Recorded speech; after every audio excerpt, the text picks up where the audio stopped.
Hello, I'm back from my walk and ready to start the screencast. So, now the lamp's not fallen over, we're going to Russia and the First World War. So we're going to look at the impact of World War I on Russia, in particular Waller's History 6.1 and the document you have 2. It's February 1917. This is what happens. The last Romanov abdicates and Russia becomes a republic with the Duma committee in charge. And that's the Tsar right down here. We can see him here. Now, how did this come to be? He survived the 1905 revolution, but not the 1917 revolution. And I think you all know why, or have pretty strong thoughts about some of the probable reasons for that. But let's go through exactly what happens in Russia. So, to understand the events of February 1917, we've got to take a look at Russia in 1914 when the war starts, and Waller does a good job with that. And then we also want to take a look at the effects of World War I upon Russia, which is covered by Waller in 6.1, and in 2, The End of the Old Order, pages 22 to 25, which you're doing for homework.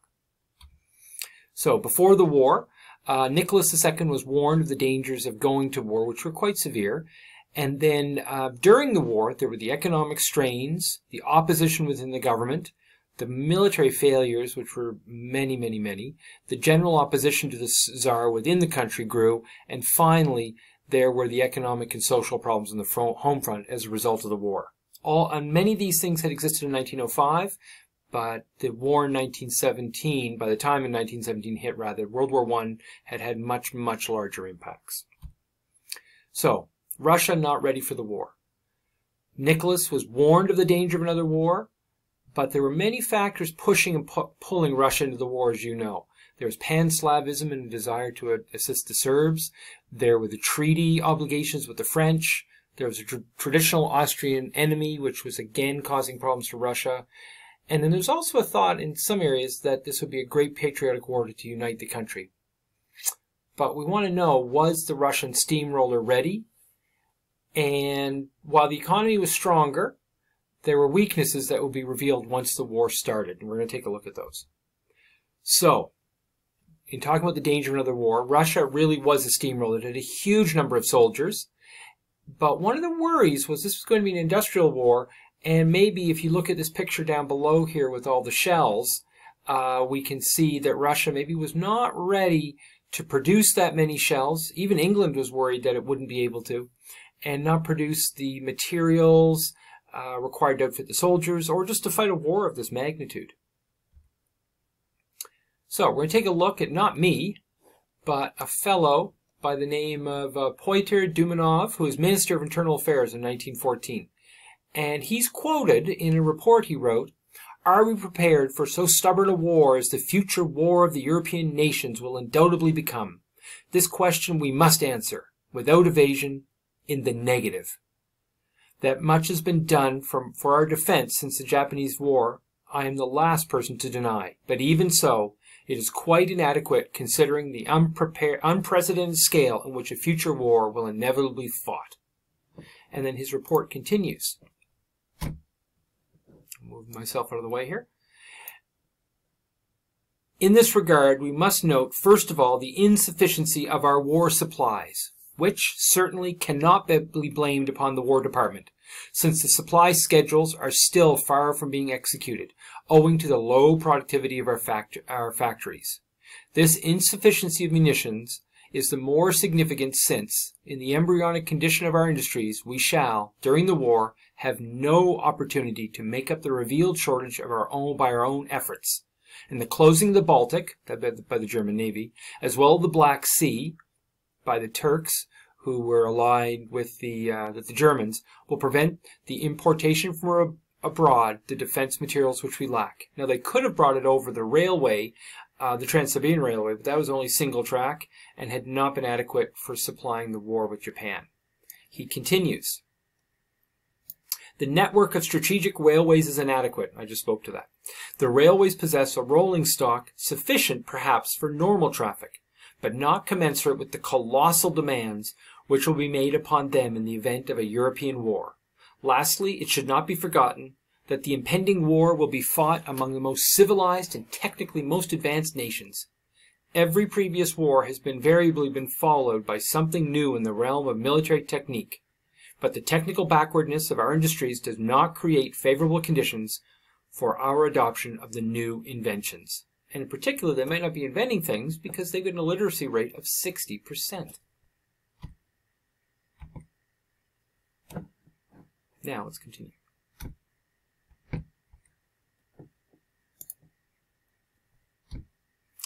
The World War hits, and here's a cartoon of that fellow. He's worried, and Dumanov would be right in everything he had said.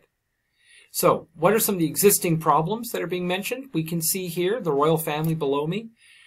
One, in Waller, she mentions they had an unrealistic view of their power, and the fact that all those, when they did their 300th year anniversary of their Romanov rule, the Tsar and the Tsarina saw them coming out and praising them. There was opposition that was present and determined.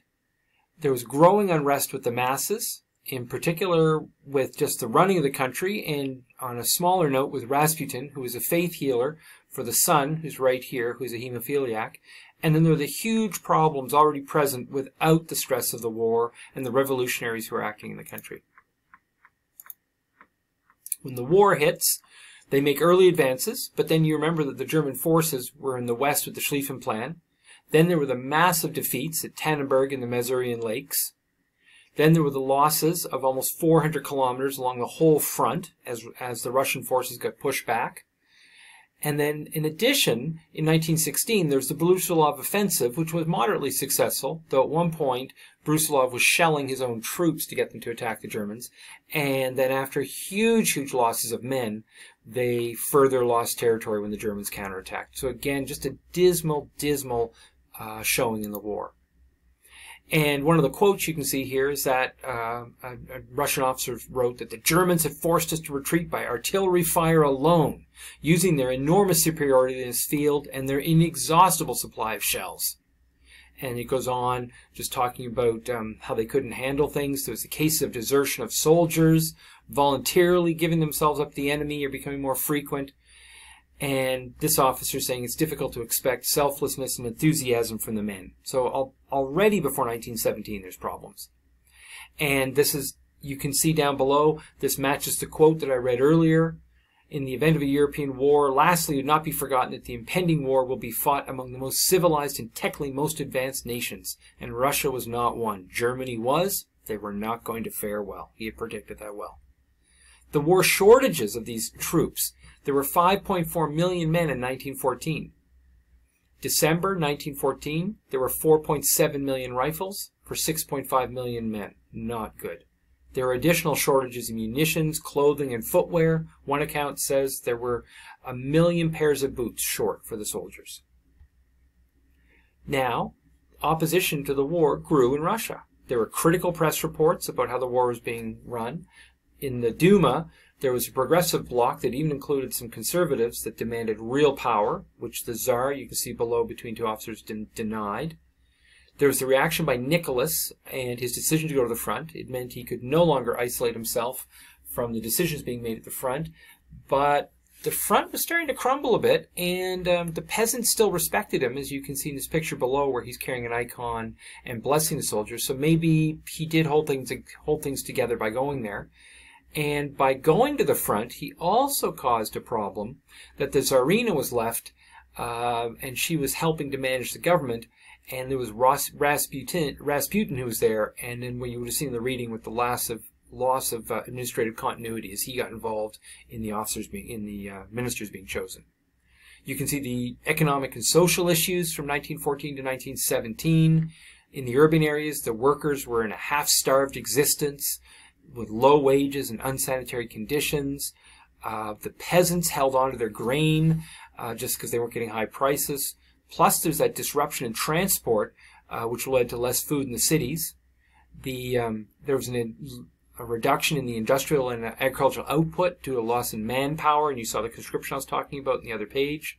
The war was a financial disaster, kind of sums everything up, according to Waller on page 176. They lost a huge amount of income duty from imports and exports with Germany, which should have been anticipated because they're going to war with Germany. There was a loss of alcohol revenue, which had been 30% of the government income, and they took out loans and tried new taxes, but those didn't work. We can see here from the document just some of the things going on. There is a reduction in the number of locomotives, so even if they had the materials to transport, they couldn't.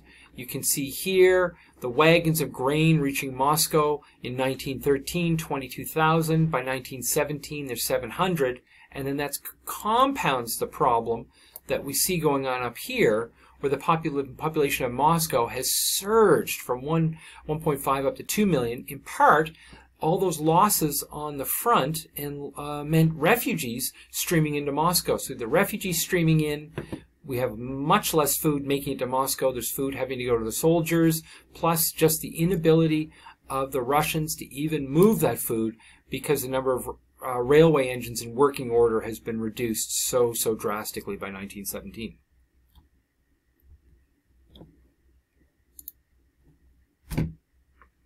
And this was also predicted in that earlier reading where the network of strategic railways is inadequate. And again, Dumanovov was correct. So we get the February Revolution in Petrograd. Here's a painting of it. Here we see the people with their banners. The events of the February Revolution actually lasted from the 18th of February 1917 to March 3rd. You need to remember that Lenin and Trotsky and the other Bolsheviks were not organizing or leading this, nor the social revolutionaries with people like Kerensky. And it must be remembered it was hardly a planned revolution. Tsarism simply collapsed. And the end of the quote is, there was no one willing to save it. It just ended.